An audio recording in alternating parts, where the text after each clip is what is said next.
तलिस्मा। एक समय की बात है, एक राजकुमार और एक राजकुमारी जिनकी हाल में ही शादी हुई थी, एक दूसरे से अत्यधिक प्रेम करते थे। वे बहुत ही खुश थे। राजकुमार का नाम था रॉबर्ट और राजकुमारी का एमिलिया। रॉबर्ट और एमिलिया अपनी खुशियों को ऐसे ही बरकरार रखना चाहते थे और उनकी एक बहुत ही गंभीर इच्छा थी कि उन्हें एक तिलिस्मा मिले जिससे वे खुद को अपने विवाह में आने वाली किसी भी नाखुशी से बचा सकें। एक दिन राजा के सलाहकार ने उन्हें एक व्यक्ति के बारे में बताया जो जंगल में रहता था, जिसे हर कोई उसकी बुद्धिमत्ता के लिए श्रेय देता था और वो जाना माना था कि हर जरूरत और मुसीबत में अच्छी सलाह देगा। हमें तुरंत ही निकलना चाहिए और इस बुद्धिमान व्यक्ति से मिलना चाहिए। तो अगले दिन रॉबर्ट और एमिलिया निकल पड़े इस बुद्धिमान व्यक्ति से मिलने के लिए। जब वे उस वृक्ष के पास पहुंचे जहां बुद्धिमान व्यक्ति बैठा था, तो उन्होंने इसे अपने हृदय की इच्छा के बारे में बताया। बुद्धिमान व्यक्ति ने सुना और फिर कहा, संसार के हर देश की यात्रा करो, जहाँ भी तुम्हें पूरी तरह सुखी और खुशी दंपति मिले, उनसे उस कपड़े का छोटा सा टुकड़ा मांगना जिन्हें वो अपने शरीर के बहुत करीब पहनते हो। जब तुम्हें ये मिले तो उसे अपने साथ लेकर मेरे पास लाना। मैं उसे तरल सोने के साथ मिलाऊंगा और उससे 2 सोने की अंगूठियाँ बनाऊंगा। ये सोने की अंगूठियाँ तुम्हारा तिलिस्मा होगा। केवल यही एकमात्र उपाय है। रॉबर्ट और एमिलिया ने बुद्धिमान व्यक्ति को धन्यवाद दिया और फिर घोड़ों पर सवार होकर आगे बढ़े। वो घोड़ों पर सवार गुजरते रहे जंगलों से, नदियों से। फिर शहर में एक व्यक्ति से पूछा सबसे खुश विवाहित दंपत्ति के बारे में। हाँ, हमारे सेनापति और उनकी पत्नी सबसे सुखी विवाहित दंपत्ति हैं। हमें तुरंत ही जाकर सेनापति से मिलना चाहिए। जब वे सेनापति के किले में पहुंचे, सेनापति ने उनका स्वागत किया। रॉबर्ट और एमिलिया ने सेनापति और उनकी पत्नी से पूछा कि क्या उनका विवाह सचमुच इतना सुखी है जैसा कि लोग कहते हैं कि वो है। हाँ, बेशक, हम एक साथ बहुत खुश हैं।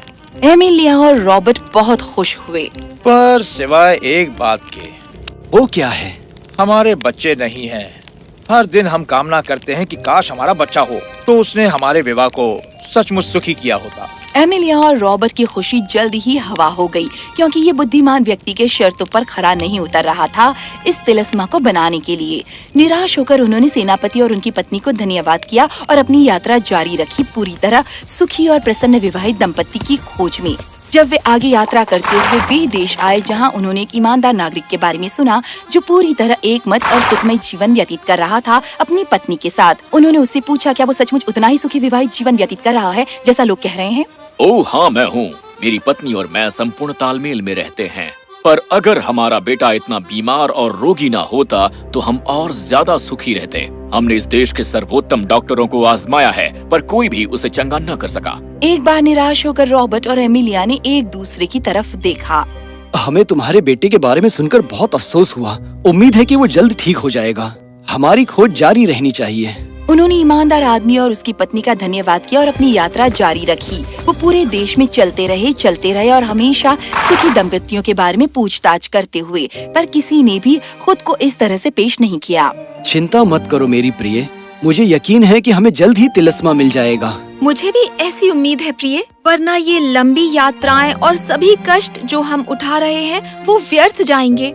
रॉबर्ट ने सिर हिलाया और अपनी चिंतित पत्नी को दिलासा दिलाने के लिए खुद मुस्कुराया, पर अंदर ही अंदर वो चिंतित था। एक दिन जब वो घोड़े पर सवार खेतों और चारागाहों से गुजर रहे थे, उन्होंने एक गडेरिये पर गौर किया जो सड़क के करीब ही था, जो बहुत खुशी खुशी अपनी बांसुरी बजा रहा था। उसी वक्त एक औरत जो अपने बच्चे को गोद में उठाए थी और एक हाथ से एक और बच्चे को पकड़े थी, उसकी तरफ चल कर गई। जैसे ही चरवाहे ने उसे देखा, उसने उसका अभिवादन किया और छोटे बच्चे को उसके हाथ से लिया, उसे चूमा और सहलाया। चरवाहे का कुत्ता उस लड़के की तरफ दौड़ा गया और खुशी से वो भौंकने और कूदने लगा। उस औरत ने वो खाना परोसा जो अपने साथ लाई थी। वो आदमी बैठा और खाना खाया। ये सब रॉबर्ट और एमिलिया देख रहे थे। वो उनके करीब गए और उनसे बात की। तुम जरूर एक सुखी विवाहित दंपत्ति होगे। हाँ, वो तो हम हैं। तुम कितने खुश हो।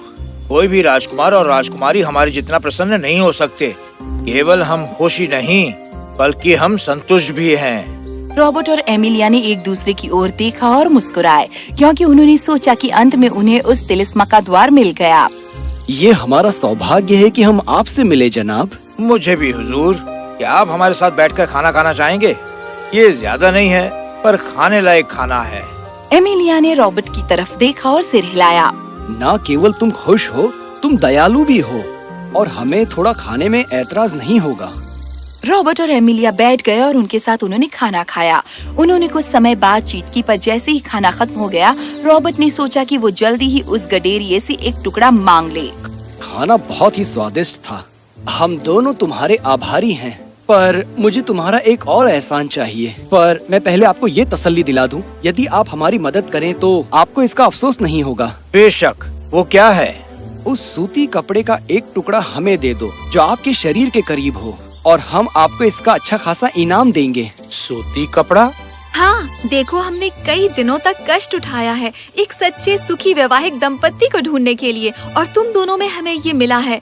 यदि तुम अपने कपड़े से एक सूती कपड़े का टुकड़ा दोगे, तब हम उसे जंगल के उस बुद्धिमान व्यक्ति के पास ले जाएंगे और उससे वो एक तिलस्मा ढालेगा जो इस बात को सुनिश्चित करेगा कि रॉबर्ट और मैं हमेशा सुखी और खुश रहेंगे, बिल्कुल आपकी तरह। चरवाहे और उसकी पत्नी ने एक दूसरे की तरफ अजीब ढंग से देखा, जिसने रॉबर्ट और एमिलिया में बहुत ही जिज्ञासा जगा दी। क्या बात है? हमें बहुत खुशी होगी न केवल एक छोटा सा टुकड़ा देने में, बल्कि पूरी कमीज देने में, यदि ये हमारे पास होती। पर हमारे पास ये नहीं है। आप देखें, हमारे पास ज्यादा कुछ नहीं है, पर हम उसी से संतुष्ट रहते हैं जो हमारे पास है। रॉबर्ट और एमिलिया का दिल डूब गया, पर फिर भी उन्होंने जाने से पहले चरवाहे को कुछ सोने के सिक्के उपहार में दिए। तुम एक अच्छे आदमी हो, अपना और अपने परिवार का अच्छे से ख्याल रखो। चरवाहे और उसकी पत्नी ने रॉबर्ट और एमिलिया का धन्यवाद किया। जब वे अपने घोड़े पर बैठे, रॉबर्ट ने एमिलिया की ओर चिंता से देखा। प्रिय, मुझे तो लगता है कि हम इस तिलिस्मा की खोज में अपने जीवन के अच्छे दिन खो रहे हैं। मैं तुमसे सहमत हूँ मेरे प्रिय। चलो हम वापस अपने राज्य में चलें। मुझे किसी भी तिलस्मा की ख्वाहिश नहीं है। और इस तरह रॉबर्ट और एमिलिया ने घर वापसी का फैसला किया। जब वो उस जंगल से गुजर रहे थे जहाँ बुद्धिमान व्यक्ति रहता था, उन्होंने फैसला किया कि वो वहाँ रुकेंगे और उसे सुनाएंगे अपनी यात्रा के किस्से, और उससे सवाल करेंगे कि उसने ऐसी बेकार सलाह क्यों दी। देखो कौन लौट आया है, रॉबर्ट और एमिलिया। मैं मान लूं कि तुम्हें जरूर कपड़े का वो टुकड़ा मिल गया होगा। नहीं, हमें नहीं मिला। ये तो शुरुआत से ही बहुत ही बेहुदा विचार था कि जाकर इसकी खोज की जाए। ओह, ऐसा क्या? हाँ, तुमने हमारे साथ ऐसा क्यों किया? हमने कई शहरों और कस्बों की यात्रा की बहुत से लोगों से मिलने के लिए, और हमने पाया कि कोई भी उस असंभव से कपड़े के टुकड़े के योग्य नहीं है। मैं अपने पति से सहमत हूँ। ये पूरी तरह से समय की बर्बादी रही है। उन्हें सुनने के बाद बुद्धिमान व्यक्ति मुस्कुराया। क्या तुम्हारी यात्रा सचमुच व्यर्थ रही? क्या तुम ज्ञान में और ज्यादा समृद्ध होकर नहीं लौटे? ये सुनकर रॉबर्ट और एमिलिया सन्न रह गए। उन्होंने एक दूसरे की ओर देखा और सोचने लगे कि बुद्धिमान व्यक्ति के कहने का मतलब क्या है। आपका क्या मतलब है? स्वयं से पूछो, क्या यात्रा में तुमने सचमुच कुछ नहीं सीखा? खैर, हाँ, मैंने ये ज्ञान प्राप्त किया है कि संतुष्टि इस धरती पर एक बहुत ही दुर्लभ उपहार है। और मैंने ये सीखा है कि संतुष्ट होने के लिए और किसी भी चीज की जरूरत नहीं, सिवाय इसके कि वो संतुष्ट रहे। दोनों रॉबर्ट और एमिलिया जान गए कि इस पूरा समय बुद्धिमान व्यक्ति क्या करने की कोशिश कर रहा था। ये एक सबक था। रॉबर्ट ने एमिलिया का हाथ पकड़ा। दोनों ने एक दूसरे की ओर देखा, एक बहुत ही गहरे प्रेम के एहसास के साथ। बुद्धिमान व्यक्ति ने उन्हें आशीष दी। अपने खुद के दिलों में तुमने सच्चा तिलिस्मा पा लिया है। इसकी ध्यान से रखवाली करना, और असंतुष्टि की दुष्ट आत्मा कभी भी पूरे अंत काल तक तुम पर हावी नहीं होगी। समझ गए ना? रॉबर्ट और एमिलिया ने बुद्धिमान व्यक्ति का धन्यवाद किया और वो अपने राज्य में लौट आए। हर गुजरते दिन के साथ उन्होंने एक दूसरे से और अधिक प्रेम किया और मिलकर उस तिलिस्मे की रखवाली की जो उन्हें अपने हृदय में मिला था, और वो हमेशा राज़े खुशी रहे। पर रुकिए, ये अंत नहीं है। सेनापति और उसकी पत्नी को एक बच्ची हुई। ईमानदार व्यक्ति का बेटा चंगा हो गया और फिर कभी बीमार नहीं हुआ। और जहाँ तक चरवाहे का सवाल है, खैर वो कोई और नहीं था, पर वो स्वयं बुद्धिमान व्यक्ति था उस भेष में, ताकि रॉबर्ट और एमिलिया को सबक सिखा सके।